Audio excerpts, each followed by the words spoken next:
علم نافع اور عمل صالح دونوں، نفع بخش علم بھی ہونا چاہیے، نیک عمل بھی ہونا چاہیے. بلکہ یہ تو وضاحت کے لیے بات آتی ہے، ورنہ صحیح کیا ہے، اصل کیا ہے؟ اصل یہ کہ علم نافع کہتے ہی اسے ہیں جس پر عمل کیا جا رہا ہو، کیونکہ علم کا نفع عمل ہی ہے نا. اگر علم حاصل ہو گیا اور اس کے مطابق عمل نہیں کیا تو نفع تو ملا ہی نہیں. تو علم نافع وہ ہے جس پر عمل کیا جائے. عمل کیا جانے والا علم دراصل علم نافع ہے. اگر ہم نے علم حاصل کر لیا اور عمل نہیں کیا تو وہ علم نافع نہیں ہوا، بلکہ ہمارے خلاف حجت بن گیا.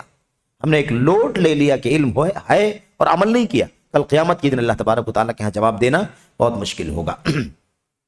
تو جو لوگ علم نافع اور عمل صالح والے لوگ ہیں وہ کون ہیں؟ نبی، اللہ کے انبیاء، صدیقین، شہداء اور صالحین. یہ چار طبقے خاص طور پر اللہ تعالیٰ نے بیان فرمایا کہ یہ وہ لوگ ہیں جنہیں اللہ تعالیٰ نے علم نافع اور عمل صالح دونوں عطا فرمایا تھا. غیر المغضوب علیہم سے مراد وہ لوگ ہیں جنہوں نے علم حاصل کیا لیکن عمل نہیں کیا. یہودیوں نے علم حاصل کیا لیکن عمل نہیں کیا. گمراہ کون ہے؟ جن لوگوں نے عمل کیا لیکن بغیر علم کے اپنی مرضی کے مطابق عمل کیا. کون ہے یہ؟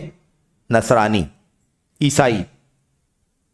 تو علم کے مطابق عمل، علم ہو، علم کے مطابق عمل نہ کرے، یہ کون ہے؟ اللہ کی غضب والے یہودی. اور جن کے پاس علم نہیں ہے، علم نہیں ہے، جہالت ہے، اور جہالت کے ساتھ وہ عمل کر رہے ہیں، ایسے لوگ گمراہ ہیں. سلف کہتے ہیں کہ یہ آیت کریمہ جو قرآن کریم کی سورہ فاتحہ کی آیت کریمہ ہے، اس کو سمجھنے کے لیے یوں سمجھیں کہ تو یہودیوں عیسائیوں کے بارے میں بتا دیا گیا، لیکن ہمارے لیے کیوں اتارا گیا؟ اس کو کیوں، کیا بتانا ہے ہمیں بتانا یہ ہے کہ جو علماء اپنے علم پر عمل نہ کریں ان میں یہودیوں کی مشابہت پائی جاتی ہے، اور جو لوگ جہالت کے مطابق عمل کر رہے ہیں ان کے اندر عیسائیوں کی مشابہت پائی جاتی ہے. یعنی گویا کہ علم حاصل کرنا ضروری ہے، عمل کرنا ضروری ہے. علم حاصل کر کے عمل نہ کرنا یہودیت کا راستہ ہے، اور بغیر علم کے جہالت کے مطابق عمل کرنا یہ عیسائیت کا راستہ ہے، اور یہ دونوں غلط ہیں. پہلی قسم وہ ہے جن پر غضب ہوا کیونکہ اس نے علم و بصیرت کے باوجود اللہ کی نافرمانی کی. دوسری قسم وہ ہے جو گمراہ ہے کیونکہ اس نے علم کے بغیر عمل کیا. نجات وہی پا سکتے ہیں جن پر اللہ کا انعام ہوا ہے، اور یہ وہ لوگ ہیں جن کے پاس علم نافع اور عمل صالح دونوں ہے. علم نافع اور عمل صالح دونوں ہیں، لہذا ہمیں اس کا دھیان رکھنا ضروری ہے. تو علم کے بغیر عمل بہت خطرناک، اور علم ہونے کے باوجود عمل نہ کرنا یہ بھی بڑا خطرناک. بہت سارے علماء، بہت سارے لوگ ہے نا ہر دور میں رہے ہیں جن کے پاس علم تو بہت ہے لیکن زندگی دیکھو تو زندگی میں عمل دکھائی نہیں دیتا. انسان ہونے کے ناطے کمی کوتاہی سب کے اندر ہو سکتی، اس کا انکار نہیں ہے، لیکن مسئلہ یہ ہے کہ آدمی عمل کی قیمت ہی نہیں، خالی علم کی باریکیاں اور علم کے نقطے دنیا میں بہت سارے بتا سکتا ہے وہ، لیکن زندگی میں اس کے اوپر علم کے مطابق عمل نہیں. حضرت عائشہ صدیقہ رضی اللہ تعالیٰ عنہ سے تابعی روایت کرتے ہیں، ایک شخص آتا تھا اماں عائشہ کے پاس ایک شخص آتا تھا اور آپ سے مسئلہ پوچھتا تھا چلا جاتا تھا. ماں عائشہ ایسا کیا کروں، ایسا کیا کروں. اماں عائشہ بتاتی تھی. ایک بار وہ آیا سوال کرنے کے لیے تو ام المؤمنین نے ان سے پوچھا کہ یہ بتاؤ کہ تم آتے ہو، سوالات وغیرہ کرتے ہو اور اس کے بعد جواب سن کر کے جاتے ہو، تو اس پر عمل بھی کرتے ہو کہ نہیں کرتے ہو؟ یعنی علم حاصل ہونے کے بعد عمل ہونا چاہیے، ورنہ وہ علم ہے اور عمل نہیں تو علم نافع نہیں ہے، پھر تو مصیبت کا سبب ہے نا. تو اماں عائشہ سے نے پوچھا تو اس نے کہا کہ نہیں ام المؤمنین عائشہ، عمل تو نہیں کر پاتا ہوں میں. تو ایسے بہت سارے لوگ ہیں نا تو بہت سارے مسئلے فتوے پوچھتے ہیں لیکن عمل نہیں کرتے. تو اماں عائشہ نے کہا اس سے کہ جب تم علم کے مطابق عمل نہیں کرتے ہو تو بھلا کیوں اللہ تبارک و تعالی کی حجت اپنے اوپر بھی بڑھا رہے ہو، میرے اوپر بھی بڑھا رہے ہو؟ یعنی اللہ کی طرف سے حجت بڑھ رہی، نوٹ ہو رہا ہے کہ علم پھیلایا جا رہا ہے، علم حاصل کیا جا رہا ہے، عمل ہے ہی نہیں. تو کیوں تم میرے اوپر اور اپنے اوپر اللہ تعالیٰ کی حجت بڑھا رہے ہو؟ تو بہرحال یہ بڑا خطرناک مسئلہ ہے۔ خیر یہ بات ہو گئی۔ اس کے بعد کہتے ہیں جہاں تک واقع عصر یعنی زمانے کے کرنٹ موضوعات، زمانے کے کرنٹ موضوعات، اس کی بات ہے، کہتے ہیں یعنی زمانے کی موجودہ صورتحال میں دلچسپی کا مسئلہ، جیسا کہ لوگ کہتے ہیں، یا فقہ الواقع میں مشغولیت کا، وہی معنی ہے، فقہ الواقع کا مطلب بھی وہی ہے، مشغولیت کا مسئلہ، تو کہتے ہیں یہ شریعت کے علم و فقہ کے بعد ہونا چاہیے۔ کب ہونا چاہیے؟ شریعت کا علم ہو جائے، شریعت کی معلومات ہو جائے، فقہ ہو جائے، اس کے بعد ہونا چاہیے، کیونکہ انسان علم شرعی کی بنیاد پر ہی زمانے کی موجودہ صورتحال اور دنیا میں کیا ہو رہا ہے اور کیسے کیسے افکار و نظریات اور آرا آ رہے ہیں وغیرہ کا جائزہ لے سکتا ہے۔ جب علم ہی نہیں رہے گا دین کا تو سارے خبریں، ساری نیوز سن کر کے کیا ملے گا اس کو؟ جو کچھ بھی وہ جانے گا اس پر تجزیہ کیسے کرے گا؟ اس کے مطابق وہ فیصلہ کیسے کر پائے گا کہ اتنی ساری باتیں سن رہا ہوں تو کیا کرنا چاہیے، کیا نہیں کرنا چاہیے؟ تو علم حاصل کرنا پہلے ضروری ہے، اس کے بعد یہ تو وغیرہ کا جائزہ لینے کے لیے علم ضروری ہے، اور انہیں شریعت کے صحیح علم پر پیش کر سکتا ہے۔ یعنی بھائی آج بہت ساری ایشوز ہو رہے ہیں تو علماء یہ ساری باتیں سنتے ہیں تو ان کو علم ہے تو وہ فٹ کرتے ہیں نا کہ بھائی علم ہمارا یہ ہے، یہ باتیں آ رہی ہیں، کہاں تک صحیح ہے کہاں تک غلط، تو علم پہلے ہونا چاہیے تاکہ ان میں خیر و شر کی تمیز کر سکے۔ بھئی علم کی روشنی ہی ہم کو بتائے گی کیا اچھا ہے کیا برا ہے، ورنہ میٹھی میٹھی باتیں کرنے والے، خون گرم کر دینے والی باتیں ہے کہ نہیں، جذبات میں ایموشن میں لانے والی باتیں تو بہت سارے لوگ کہنے والے ہے کہ نہیں، تو لیکن علم رہے گا تو آدمی فیصلہ کر سکے گا کیا صحیح ہے کیا غلط، جبکہ علم شرعی کے بغیر وہ حق و باطل اور ہدایت و گمراہی کے درمیان تمیز نہیں کر سکتا، ہے کہ نہیں۔ لہذا جو پہلے پہل یعنی اسٹارٹ میں ہی، جو پہلے پہل اسٹارٹ میں ہی ثقافتی مسائل یعنی جنرل مسائل، جنرل باتیں، صحافتی امور، میڈیا پر کیا لکھا جا رہا ہے، صحافتی یعنی لکھا جانے والا، آرٹیکل، موضوعات، تبصرے، کمنٹ، یعنی یہ ساری چیزیں، صحافتی موضوعات، صحافتی امور اور سیاسی حالات پہ مشغول ہوگا، جبکہ اس کے پاس اپنے دین کی بابت علم و بصیرت نہیں ہے، وہ ان مسائل سے گمراہ ہو جائے گا۔ علم اگر نہیں ہے تو یہ ساری باتیں اس کو کیا کر دیں گی، بہکا دیں گی، گمراہ کر دیں گی، اس لیے کہ ان میں گردش کرنے والی زیادہ تر چیزیں، یعنی جدید حالات میں گردش کرنے والی، پھیلنے والی زیادہ تر چیزیں گمراہی، باطل پروپیگنڈا، چکنی چپڑی باتیں اور دھوکے میں اور دھوکہ ہیں۔ کیا کہتے ہیں شیخ کہ جو کچھ آج جدید چل رہا ہے یہ سب حقیقت میں میٹھی میٹھی باتیں ہیں، ہے نا، دیکھنے بہت اچھی لگتی ہیں، ایسے ہی پروپیگنڈے والی چیزیں ہیں، باطل کو خوبصورت بنا کر کے پیش کیا جاتا ہے، یہ دھوکہ ہے، اس میں خطرہ ہے، انسان بھٹک جائے گا۔ ہم اللہ تعالیٰ سے عافیت اور سلامتی چاہتے ہیں، خواستگار ہیں یعنی طلبگار ہیں۔ تو بہرحال کہنے کا مطلب یہ ہے کہ یہ شیخ صالح فوزان حفظہ اللہ نے جواب دیا، یہ خالص علمی جواب، اصولی جواب، اور اس کے علاوہ خاص بات کیا ہے، بہت زیادہ نصیحت والا جواب، خیر خواہی والا جواب، محبت والا جواب انہوں نے دیا ہے کہ عزیزوں، نوجوانوں، تمہارا کام یہ ہے کہ تم علم حاصل کرو، دین سے آشنائی حاصل کرو اور اس کے مطابق عمل کرو، یہ بنیادی چیز ہے۔ تو بہرحال یہ اس سوال کا جواب رہا، اور بقیہ باتیں انشاءاللہ آگے آئیں گی۔ یہاں پر ایک حاشیہ لکھا ہوا، اس پیج کا حاشیہ 230 کا پڑھ لیں، فقہ الواقع کے نعرہ لگانے والوں کا عیب۔ فقہ الواقع کے نعرہ لگانے والے کون ہیں؟ فقہ الواقع کے نعرہ لگانے والے اخوانی، الاخوان المسلمون کے لوگ، اخوانی حضرات، اخوانی ذہنیت کے لوگ، خارجی ذہنیت کے لوگ، یہ مراد ہے۔ فقہ الواقع کا نعرہ لگانے والوں کا عیب خلیجی جنگ میں بے نقاب ہو گیا۔ جب خلیج کی جنگ چل رہی تھی، اب تفصیلات میں جانے کا تو نہیں موقع ہے اور نہ مناسب ہے، لیکن اس وقت جو ہے یہ بڑے نعرے لگاتے تھے، لیکن علماء نہیں ہٹے اس سے، علماء نے ان کی تائید نہیں کی۔ جو اپنے علماء ہیں سعودی عرب کے پختہ سلفی علماء، وہ ہٹے نہیں اس سے، وہ ہمیشہ قائم رہے سعودی عرب کے اسٹینڈ کے ساتھ، اپنے حاکم کے اسٹینڈ کے ساتھ قائم رہے، اور انہوں نے ان کی بات نہیں مانی۔ کہتے ہیں ان کی کوتاہی واضح ہو گئی، یہ جتنے فقہ الواقع والے تھے نا، ان کی کوتاہی واضح ہو گئی، ان کا پول کھل گیا جب انہوں نے کبار علماء کمیٹی کے فتوے کی مخالفت کی۔ جب وہ مسئلہ آیا تھا، جو بھی حالات تھے اس موقع پر، جو علماء سے فتویٰ لے کر کے سعودی حکومت نے فیصلہ کیا تھا، تو وہاں کی جو فتویٰ کمیٹی، جو کبار علماء بورڈ ہے، جس کے شیخ صالح فوزان بھی ممبر ہیں، تو انہوں نے جو جواب دیا تھا اس جواب کہتے ہیں کہ اس فتوے کی مخالفت کی تھی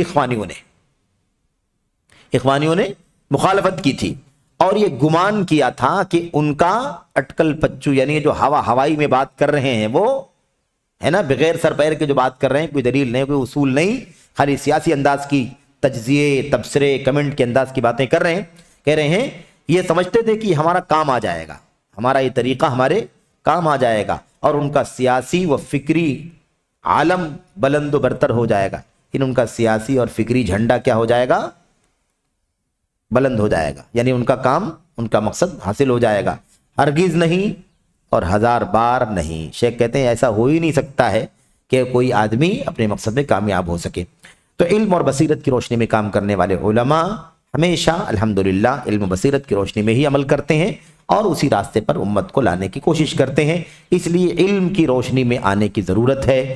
دنیا کی باتیں، سیاسی باتیں، تبصرے، کمنٹ اور ایسے ہی دنیا کے ممالک میں کیا ہو رہا ہے، کیا نہیں ہو رہا ہے، کون سپورٹ میں ہے، کون مخالفت میں ہے، کس کا کیا ہے، کس کا کیا نہیں ہے، یہ ساری چیزیں بغیر علم کے اگر کوئی پڑھتا ہے تو اس کے لیے ہلاکت اور ضلالت کا سبب ہے۔